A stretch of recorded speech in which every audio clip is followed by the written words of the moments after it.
Ladies and gentlemen, welcome to episode 6 of the Oak Life TV show that we have going on here. This is going to be a solo episode. Molly is just going to hit me with questions. She hasn't prepped me on these questions. I have no idea what she's about to ask. So either one, I will know the answer and give a very, very solid answer, or two, I will fake it and totally make it up. But again, I'm not a doctor, nor do I play one on TV, but I do have a YouTube channel, so that probably stands for something. So, Molly, question one, what do you got? Tricks for being good on Halloween. It's, again, tough. The thought being is that you want to keep balance with everything that you do. We talked other videos about kind of maintaining a nice balance of fat, carbohydrate, and protein depending on who you are and what type of activity you're looking for. I might recommend, similar to before you go grocery shopping type thing, eat before you go. Okay, so if you kind of have a full belly and you're out trick-or-treating, you know, or you come home after trick-or-treating, ideally you just don't, I'm a little hungry, Snickers here, I'll have that like yellow peanut that hardens and is a better doorstop than actual. Do you know what I'm talking about? You're looking at me like, okay, I don't really know what that is or what that's called. No one really knows what's inside of candy corn. It's not corn.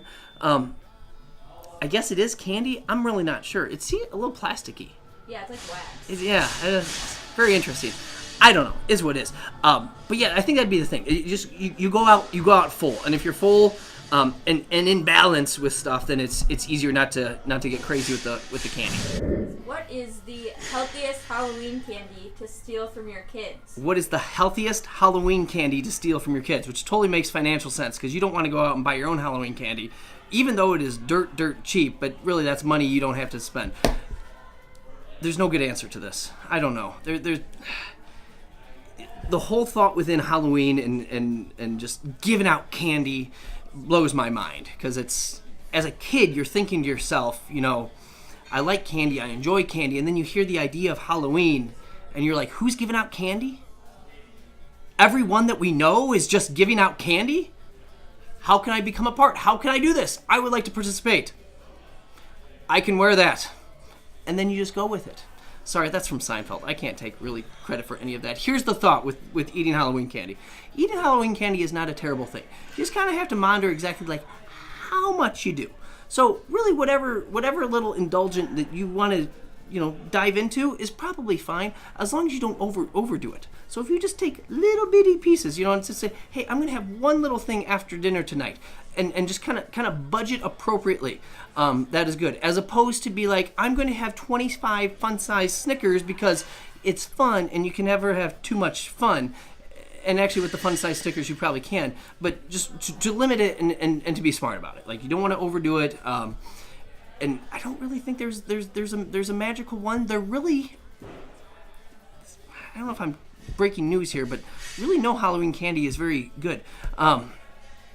It's all pretty bad. It's all pretty absolutely awful. But I guess the major thing would be just to, you know, little bits here and there.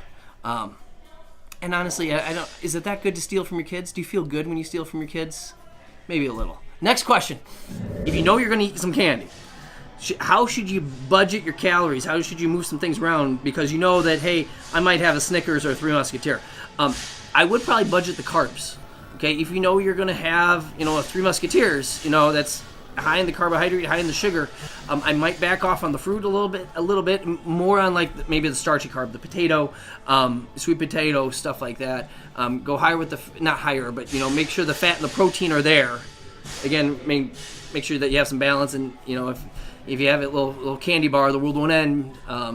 It's just a little bit more of the carbohydrate. I don't get too crazy into the macros outside of just the idea that you have to be balanced with what you're doing.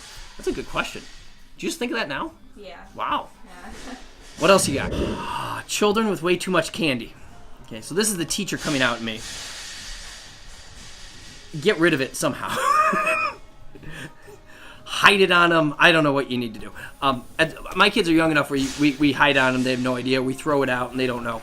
I would do one of two things. I would either go art or I would go science, okay, with this. So art You can, unwrap stuff, blah, blah, blah, blah, blah, and make some type of artistic thing, glue things together. In essence, you're ruining the candy, okay? You're totally blowing it up where they can't actually physically use it anymore. You make some type of gingerbread house, and, the Milky Ways and the Snickers are the bricks to the house or whatever it may be. But yeah, or option 2 here, it's science, okay? Taking a Three Musketeers, putting it in some type of container and adding vinegar to it and see what happens. Or the same thing and just, again, add different things to it and see how it reacts with different chemicals. Nothing explosive, okay? We don't want to blow up the house, but again, in turn, ruining the candy, but then having a little science experiment going on at the same time. So, those are my thoughts. Art, science, both good. Anything else? I think that's it. We just nailed it, Yeah. guys. Episode number 6 in the books. Thanks for watching.